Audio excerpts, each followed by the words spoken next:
Okay, can everybody see my screen? Awesome. So this is a link that does not require a login. Only the regional managers will have access to the actual database that houses all this information. So nobody has to worry about maintaining a login or a password. I did post the link in the chat a couple of minutes ago, so everybody can access this form, bookmark it on your preferred browser, whatever's easiest for you. Um, Very simple. This should only take a couple of minutes. So the form is very self-explanatory. I do want to start with the caveat there. We did do a pilot program with a few programs. There are going to be some changes coming to this form based on the regional managers and the pilot program's feedbacks. Nothing major, but just the caveat that there will be some things that'll change, and we'll notify you what those changes are when they're implemented. But first up, you're essentially just going to put the date. You're going to enter the HMIS ID.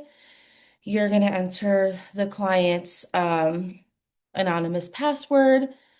You're going to be able to scroll through the county that the client is located in. These are one of the changes that will be coming to the form.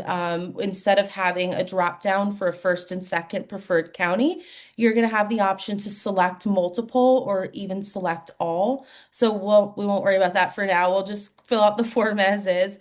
And then you're going to have the option to select the contact type, whether that's the, cell phone.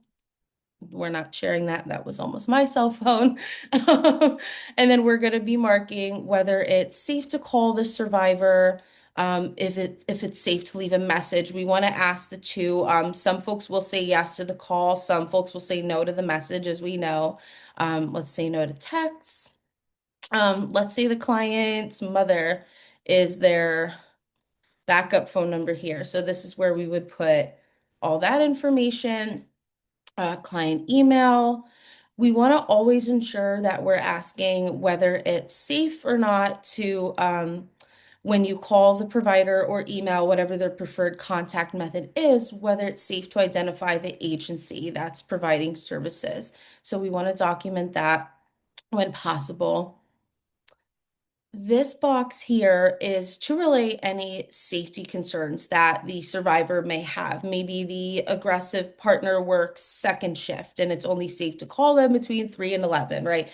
Those kind of safety things that you want the calling provider to know, you can document in here. And then this is just some information. If it's captured, great, put it down. Same with the age range. We intentionally kept it very broad, but we wanted to capture if the survivor is TAY eligible or maybe if they're a senior. So if you are able to capture that information, please go ahead and, select that, as well as veteran status. And then lastly, this box here, the notes box, it's not for any safety information. If there's anything else that you think is relevant that the provider should know, but with the caveat that if you wouldn't put it into an HMIS case, no, don't put it in here. Just think same data standards apply here. If there's nothing of note, just leave it blank. Um, and we're coming to the bottom of the form now. This section here is going to be hidden. So this is nothing that any of you have to fill out. In fact, the RMs will thank you if you don't fill this out. This was intended to be a direct referral from the regional managers to the VSP. If you accidentally fill this out, it goes straight to the VSP. The RMs aren't going to see it and they're not going to be happy. We don't want to do that. So until this is hidden, please do not complete this section here. After this section, you're just going to scroll down and click Submit Form. Success, form is submitted. Super easy. So I'm going to stop sharing for now and just see if we have any questions.